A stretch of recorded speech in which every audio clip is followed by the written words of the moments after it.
8 minutos en el territorio continental ecuatoriano, buscando la verdad y abogando por la unidad nacional en pro de la paz y la seguridad en el Ecuador. Queremos saludar al presidente de Fedexport, Felipe Rivadeneira. Lo invitamos para hablar sobre los grandes desafíos y el futuro inmediato que tiene el país cuando tiene que definir entre dos opciones de quién va a dirigir los próximos 4 años el Ecuador.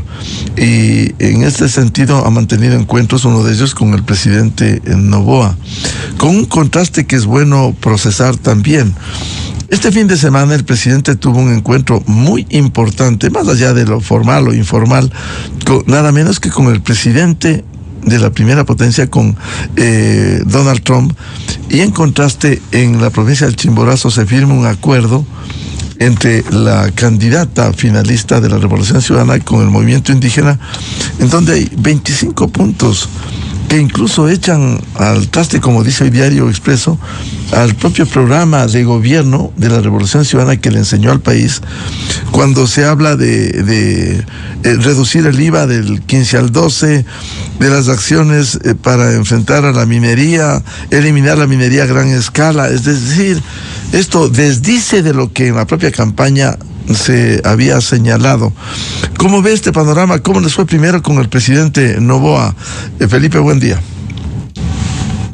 Sí. Buen día, Miguel. Primero que nada, mil disculpas por no haber llegado presencialmente. Tenía toda No la hay problema. intención, pero tuve un compromiso acá en la televisión que se retrasó. Sí, a ver, coincidiendo con lo que mencionas tú, creo que, a ver, varios temas. El primero, creo que fue muy positivo la reunión de ayer con el presidente de la República, en donde, te digo, vi un presidente mucho más empapado y pragmático de los temas que afectan al Ecuador.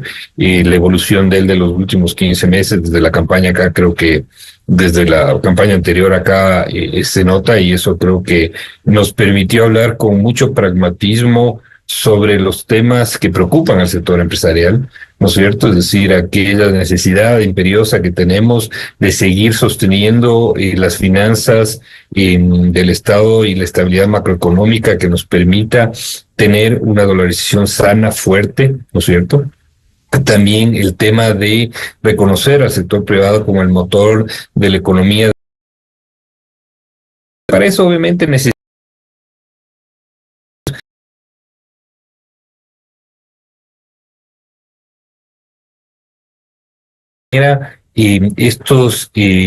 esta estabilidad necesaria para poder hacer negocios, ¿no? Es decir, normalmente en una elección hay incertidumbre en materia económica, ¿no? Y peor aún si hemos tenido 3 elecciones tan rápidamente, ¿no? Entonces, el Ecuador creo que necesita esa estabilidad política. Se mencionó mucho de la preocupación de generar empleo para los jóvenes del Ecuador, que es una preocupación que compartimos como sector privado, porque el sector privado está aquí en el Ecuador, está aquí para invertir en el país, le apuesta al Ecuador todos los días, y la juventud es un gran factor de preocupación, porque obviamente la amenaza de seguridad te brinda, de inseguridad, perdón, te brinda tentaciones que alejan a los valores de una sociedad, y donde la juventud que no llegar a tener oportunidades puede ser tentada. Entonces, también se discutió mucho cómo generar ese empleo, cómo lograr esas alianzas públicos-privadas tan necesarias para poder inyectar más riqueza en la economía, generar más empleo formal, cómo ir luchando también en ese día a día en la lucha contra la inseguridad, también en la apertura comercial, de seguirla manteniendo, de seguir consiguiendo más acuerdos comerciales, por ejemplo, con Canadá, con Corea del Sur, el acercamiento con los Estados Unidos también, que es extremadamente importante por la forma como los Estados Unidos están manteniendo sus relaciones con el mundo. Creo que fue algo muy de empresas. Todos nos quedamos con esa valoración muy positiva del encuentro, en donde vimos un presidente con muchas ganas, con mucho sentido pragmático. Obviamente no vamos a estar de acuerdo en todo, porque eso es parte de la discusión, ¿no es cierto? Pero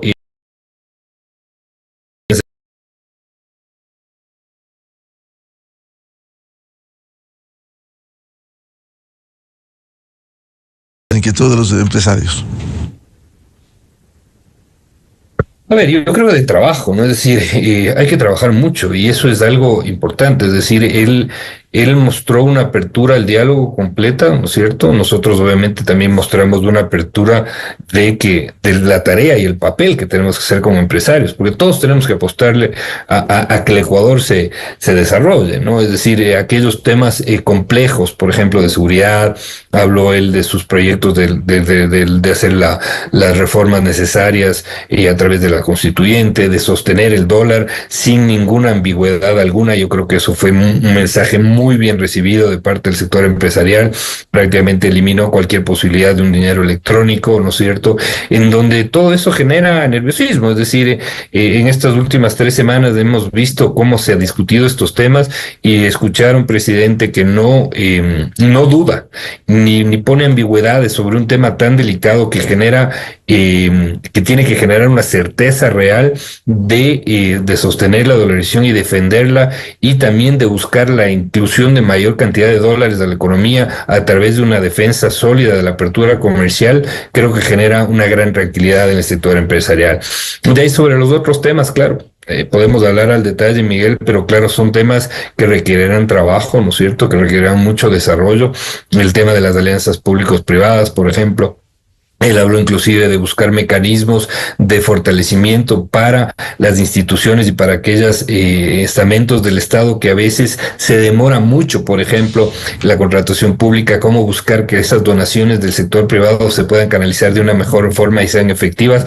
Ahí nos comentaba, por ejemplo, para ponerte una casuística, que para poder contratar 300 camionetas a las fuerzas del orden tuvieron que pasar por un proceso de 2 años y medio. Entonces, es decir, eso se tiene que cambiar en el país, ¿no? Es decir, hay muchos estamentos que, si se quieren hacer bien las cosas de transparente, de una forma correcta, se tienen que agilizar. El uso de la tecnología va a ser fundamental para eso, y obviamente desterrar esos males que aquejan al país, como la corrupción y la ineficiencia, que a la final la ineficiencia en el manejo del sector público también es otra forma de corrupción, ¿no? Entonces, todos estos temas fueron abordados, ¿no es cierto? Fueron abordados de buena manera. Te digo, la reunión que se iba a durar apenas 1 hora, terminó durando alrededor 2 horas y media. Obviamente en ese tiempo tampoco es que se puede resolver todos los problemas del país, pero te digo, creo que la sensación y el pragmatismo con que abordó los temas del señor presidente nos dejaron una muy buena sensación a quienes pudimos asistir a esta reunión. Como hay una disyuntiva en el país, hay 2 candidaturas, ¿cuál es el contraste con la candidata de la Revolución Ciudadana? A ver, yo creo que el Ecuador está ante una decisión importante, ¿no es cierto?, en donde vemos un presidente que, por más de que se haya viralizado en redes, no sé si una estrategia política que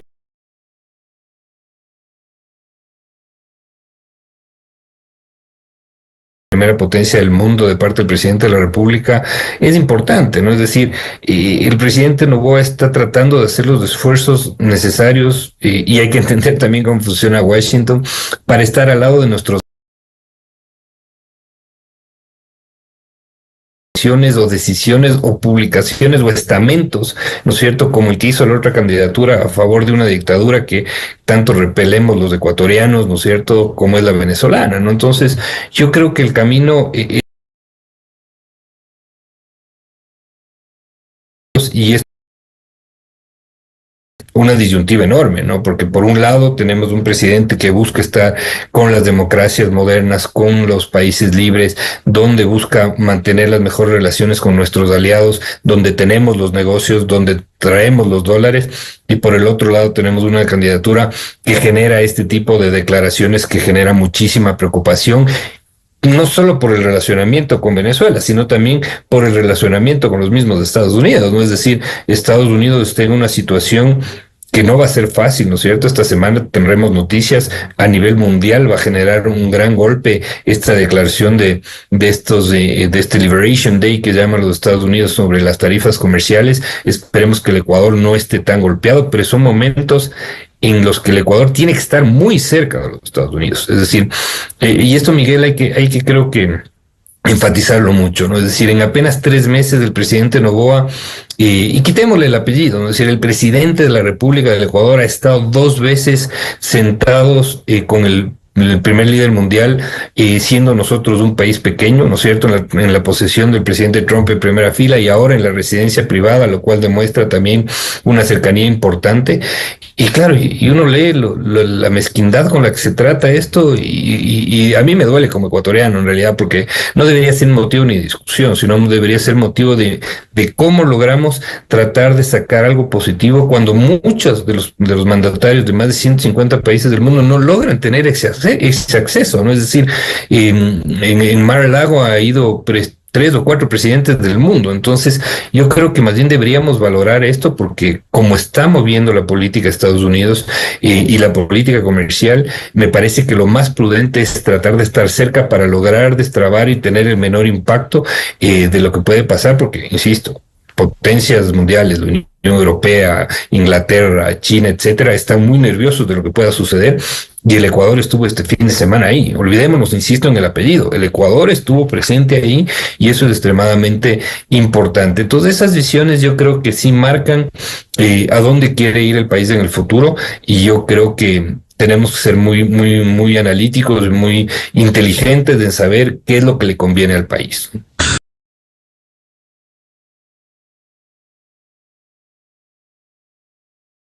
La inseguridad. ¿Cómo restablecer, cómo lograr ese ambiente de confianza, no solo nacional, sino en la imagen en el exterior? A ver, yo creo que es importante, por ejemplo, volviendo al tema, ¿no? Estados Unidos no ha logrado, o más bien dicho, retiró todas las ayudas de parte de ellos hacia el mundo, y el Ecuador mantuvo su ayuda en materia de seguridad. Eso es importante. Es decir, hay que seguir trabajando en cómo logramos profundizar.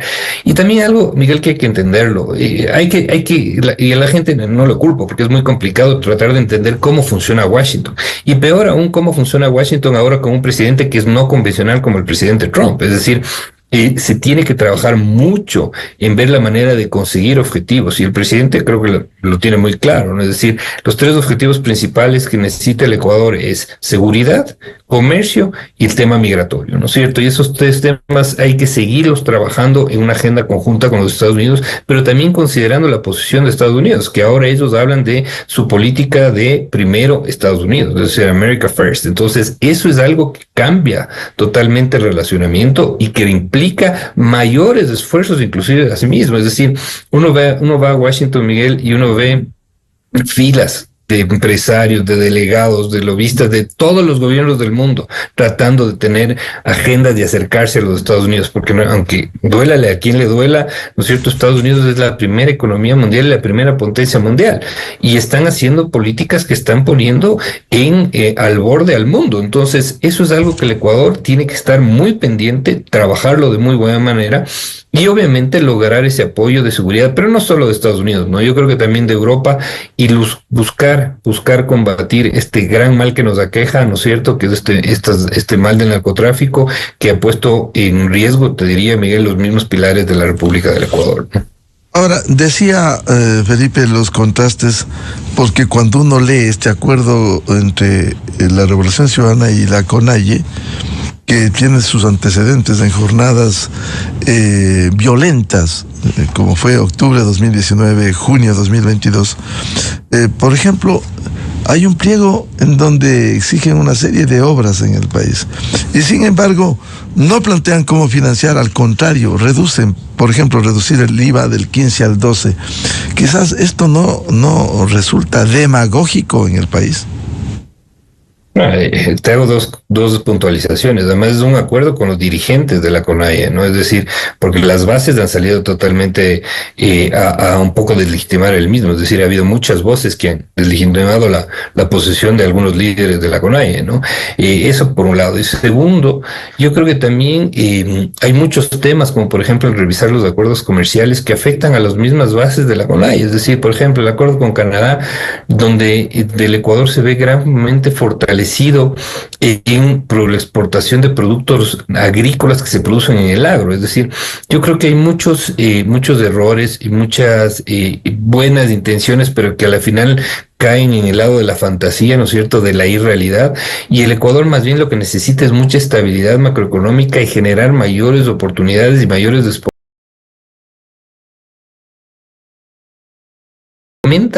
a las bases de las organizaciones indígenas que necesitamos darles alternativas. Yo he visto muchos indígenas que el momento que se pueden exportar les cambia su realidad, y esas son las oportunidades que tenemos que generar en el país. Obviamente estos resultados no se dan a corto plazo, se dan a largo plazo. Miguel, recordémonos que la política comercial de apertura apenas del país lo está llevando 8 años. Es decir, no es una política que ha durado en el país 50 años. Y esto es algo que ya estamos viendo los excelentes resultados. El año pasado tuvimos un superávit comercial de casi 7,000 millones de dólares. Enero, febrero y marzo han sido meses históricos en exportaciones. Entonces tenemos y sabemos que tenemos un sector ganador y que puede revolucionar el agro y puede dar oportunidades al sector indígena del país. Entonces allá es donde tenemos que apuntar, y muchos indígenas se han dado cuenta de ello, y por eso ese pliego de peticiones fantasioso y real, que a la final no aterriza en algo pragmático, creo que se va a quedar en el aire, porque también es muy fácil, ¿no? En un papel uno puede poner todas las utopías que uno quisiera tener, pero la realidad te golpea de otras maneras, ¿no? Ahora, ¿qué implicaría el tratamiento preferencial del gobierno de Trump al Ecuador? A ver, insisto, este miércoles vamos a tener noticias muy duras de parte de Estados Unidos en cuanto a este Liberation Day que llaman ellos, este Día de la Liberación, que va a contener aranceles a todo el mundo. Veamos, ahí hay que ver cómo le golpea esto al Ecuador, ¿no es cierto? Pero la única manera de reducir el impacto de una política que la primera potencia mundial la está implantando, nos guste o no, pero es una realidad, ¿no es cierto? Tenemos que estar cerca para tratar de que el golpe sea menos fuerte, es decir, que a la final el Ecuador sea tratado de una mejor manera, y el presidente Trump ya lo dijo ayer, es decir, a sus aliados vamos a ser mucho más suaves de alguna manera con nuestros aliados que con los que no son nuestros aliados. Tú tienes un canciller de los Estados Unidos que detesta y llama inclusive a estos países como Venezuela, Nicaragua, Cuba, que son países que están en contra de la humanidad, ¿no es cierto?, con sus gobiernos. Entonces, ¿cómo puedes tú acercarte a ellos cuando no sacas absolutamente nada de beneficio de una declaración tan errática como la hicieron, de decir que van a reconocer al gobierno del presidente, del dictador Maduro? Es decir, primero, el Ecuador no saca absolutamente nada de eso, y más bien pone en riesgo cualquier resolvimiento en futuro con un mercado que es nuestro primer socio comercial, donde exportamos más de 5,000 millones de dólares, y donde queremos más bien evitar ser golpeados como lo puede ser el Reino Unido, como lo puede ser Europa, como lo puede ser la India, como lo puede ser la China, ¿no? Es decir, el Ecuador tiene que tratar de buscar la manera de sacar una ventaja de este buen relacionamiento que tiene. Insisto, que el presidente no ha estado 2 veces en apenas 3 meses, a pesar de que no haya habido la visita de Estado pomposa en la Casa Blanca, etcétera, sino más bien buscando esta nueva forma de hacer diplomacia de parte del presidente Trump. Yo creo que es muy importante, ¿no? Es muy importante, y eso es lo que hay que valorarlo, y no solo ahora, sino también el momento de la elección del 13 de abril. En definitiva, la expectativa del sector empresarial exportador frente a esta definición que deberá resolver el Ecuador en las urnas el 13 de abril. Bueno, esperemos que sea favorable para los intereses del Ecuador, ¿no? Es decir, el sector exportador es un sector que va a seguir luchando siempre por la apertura comercial. Nos sentimos mucho más cómodos con el candidato que habla y sostiene y defiende eso, y no con aquel candidato que más bien critica y menciona que va a revisar todos los acuerdos, ¿no? Porque eso es demostrarle al mundo una falta de seriedad de parte del país y desconocer los excelentes resultados que ha tenido el sector exportador, ¿no? Entonces, yo creo que esperemos que el resultado, insisto, el 13 sea favorable para el país, en el sentido de que sigamos buscando mayor generación de riqueza, que el sector privado siga aportándole al Ecuador, que se generen más empleos, que se generen más impuestos, que se generen más dólares, para que el país, a través de este gran trabajo que no es fácil, que es del día a día, puede ir desterrando también la inseguridad del Ecuador, que tanto daño ha hecho a nuestras generaciones presentes, y a las futuras darles un un país en donde sueñen poderse desarrollar de la mejor manera. Yo creo que eso es lo que está en juego el 13 de abril y esperemos que el Ecuador salga ganando en todos sus sentidos. Con una circunstancia cuando se definió en primera vuelta los dos finalistas el 9 de febrero, de alguna manera el riesgo país se disparó, es decir, preocupados por quien acompañaba al presidente candidato en esta definición el 13 de abril. ¿Eso es un indicador de cómo se mira al Ecuador? Bueno, el riesgo país en Latinoamérica lamentablemente funciona de esa manera, ¿no? Es decir, cuando hay opciones electorales que lo que buscan es poner en riesgo las finanzas macroeconómicas, donde se habla claramente y con una desfachatez enorme, y yo te diría hasta un poco de irresponsabilidad, de tomarse las reservas internacionales, es decir, donde se ponen en riesgo los procesos de pago de los compromisos internacionales, obviamente el riesgo país se dispara de un día para el otro, es decir, ahorita estamos en 1.600 puntos, ¿no? Es decir, y esto es algo que los países latinoamericanos lo viven, ¿no? Y el Ecuador aún más, ¿no? Acordémonos que antes de eso, cuando había la posibilidad que el presidente Noboa gane en primera vuelta, el riesgo país casi llegó a 700 puntos, es decir, 100 o 200 puntos menos y podríamos haber salido ya hacia los mercados internacionales para conseguir los recursos que tanta falta le hacen al país para poder desarrollar el Ecuador. Entonces, claro, yo creo que es muy fácil hablar de cosas fantasiosas e irreales, ¿no es cierto? Es decir, de querer resolver los problemas con una varita mágica, pero la realidad de los mercados internacionales no lo ven de esa manera, porque ellos sí son pragmáticos, ellos sí son responsables y obviamente esa es la calificación que le afecta al Ecuador, ¿no? Es decir, pero si la opción que no menciona eso gane el 13 de abril, seguramente habrá un bajón del riesgo de país muy fuerte al día siguiente, ¿no? Y eso creo que va a ser importante y esperemos que sea así por el bien del país, ¿no? Porque el Ecuador necesita seguir en esta línea de crecimiento, de desarrollo, de maduración de la democracia para ir generando y bases sólidas de crecimiento y de desarrollo fuerte, ¿no? Y que no nos pase, por ejemplo, lo que está sucediendo en Bolivia por no tener reservas internacionales, ¿no? Donde no pueden ni comprar gasolina. Bien, muchas gracias al presidente de FEDEXPOR, la Federación Ecuatoriana de Exportadores, Felipe Rivadeneira, para hablar sobre este encuentro con el presidente candidato Daniel Noboa y las perspectivas electorales que se definirán el 13 de abril próximo. Felipe, muy amable. A ti, Miguel, siempre un gusto. Fuerte abrazo. Muchas gracias. 8:31 en el territorio continental ecuatoriano. Vamos a una pausa y buscando la verdad, tenemos previsto un diálogo con la secretaria nacional de Planificación, economista Saria Moya, a propósito de cómo se enfrenta esta época invernal con las obras en el país. Desde 1984 con Gonzalo Rosero, la revista de Opinión Democracia. Siempre